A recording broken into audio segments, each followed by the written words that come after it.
must remember that we are not trying a criminal case. We're trying an impeachment case. Therefore, the principle of the rule on hearsay, the hearsay rule contained in our rules of evidence do not apply strictly in impeachment cases as far as I could remember what I read about the experience of the United States in impeachment. We are going to decide this case on the basis of the quantum of evidence that we think is best to be used in determining whether he is guilty or not guilty, not beyond reasonable doubt.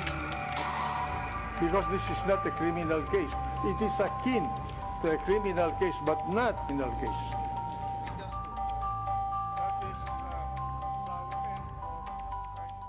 Welcome back. Joining us now are student leaders from different universities. We have Hart Dino, chairman of the UP Student Council, Jana Kabuhat, president.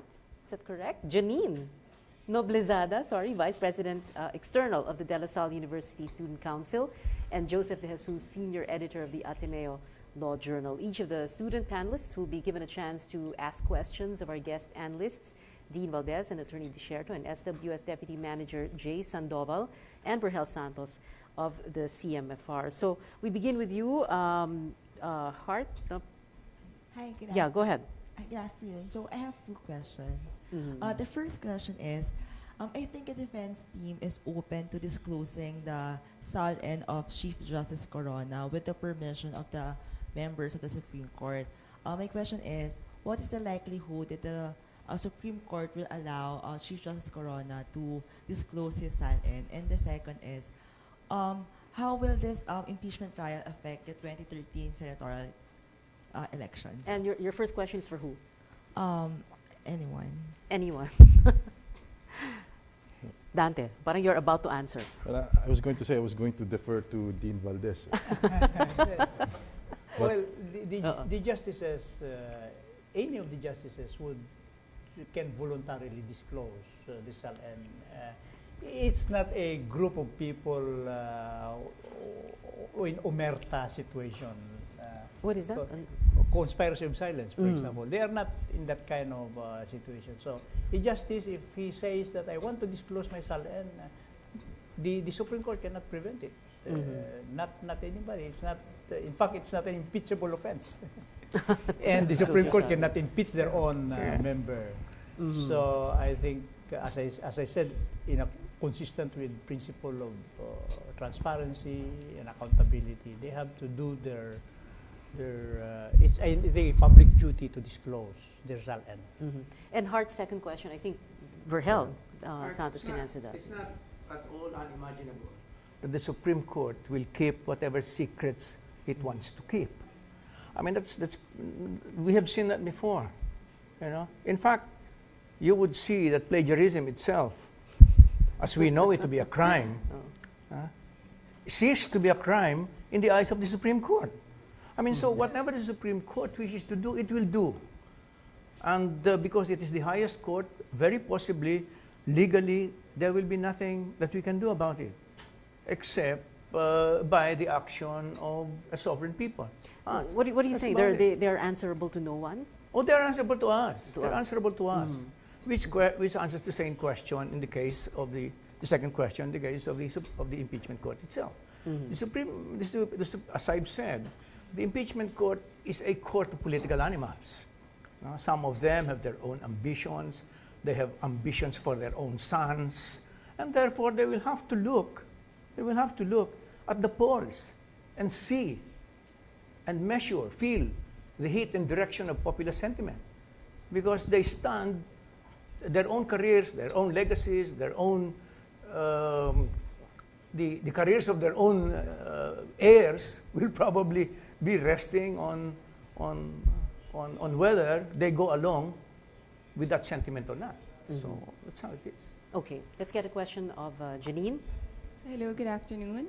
We know that during the impeachment trial, the entire afternoon is spent on finding out whether CJ Corona is guilty or not. Actually, the main concern of the youth is whether to know the pursuit of truth in this trial is really worth taking the time of the senators and the resources, considering that it started December and it might actually go beyond the end of May. So your question Is the pursuit of truth and the trial is really worth taking up the time of the Senate and the resources? Who can answer that?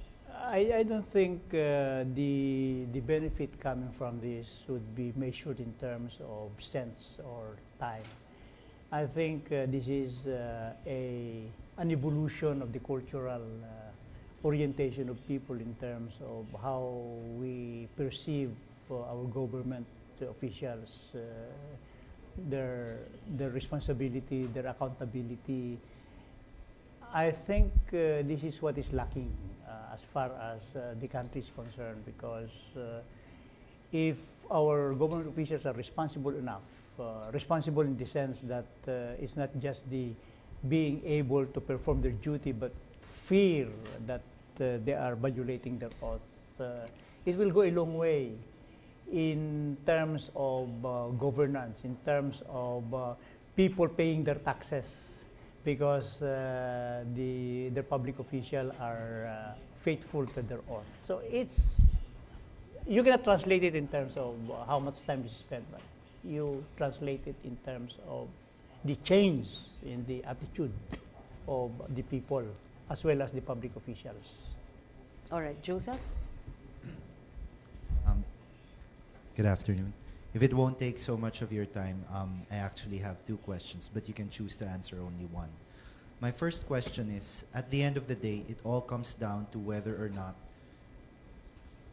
it says in the impeachment complaint that Justice Corona betrayed the public trust. My question is, how near are we to achieving an idea of what betrayal of public trust means? Because the rest of the offenses that are impeachable in the Constitution have very clear definitions, such as bribery, graft, and corruption. How near are we to achieving an idea of what betrayal of public trust is? Maybe we can have Dante answer that first. Your first question now. Yeah, I think there is no definition, there's no clear-cut definition of betrayal of public trust. And I think that was intentional, because the framers of the Constitution wanted to give sufficient leeway, to the members to the senator judges to define for themselves what betrayal of public trust is. There's that vague definition, but nonetheless, it is kept open precisely so that it is to emphasize that the impeachment proceeding is a political proceeding. The senator judges decide what is betrayal of public trust. At the end of the day, that's what they're going to decide on.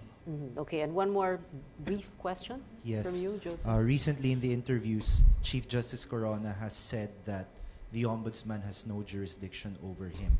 How true is that, and up to what extent? Yeah, maybe I can answer the question. The Ombudsman has jurisdiction over him, but only for purposes of fact-finding, conducting a fact-finding investigation. So that means gathering evidence, interviewing possible witnesses, and if ever there is evidence to substantiate a charge for violation of the Constitution or any of the impeachable offenses, that is forwarded to the House of Representatives so that they can act on the evidence. So to a limited extent, the Ombudsman would have jurisdiction, but the Ombudsman cannot conduct preliminary investigation, or he cannot decide a case against the sitting justice until that person is removed from office. Okay, Joseph, you're in your third or fourth year of law, right? I'm an incoming senior, ma'am. Incoming senior. Okay, would you join the defense panel if you were? Anything you say, canon will be held against you in the understand. court, huh? I understand. Don't worry, relax. Wala naman si Senator Miriam dito. Okay, thank you very much for joining us, Hart Dino, Janine Noblezada, and Joseph De Jesus, our guest student leaders, and of course, yung mga kasama ninyo, and Jay Sandoval of the SWS, Vergel Santos, CMFR, Dean Valdez, thank you again, and Attorney Dante Desierto, thank you very much for joining us. Our coverage of the trial resumes on Monday, May 7 at 1 in the afternoon. This has been the Corona impeachment trial, a Solar News special. Catch the replays on May 5, that's tomorrow at 10 p.m., May 6, Sunday, 8 p.m., and May 7, Monday, 11 o'clock in the morning. I'm Hontiveros. Thanks for watching.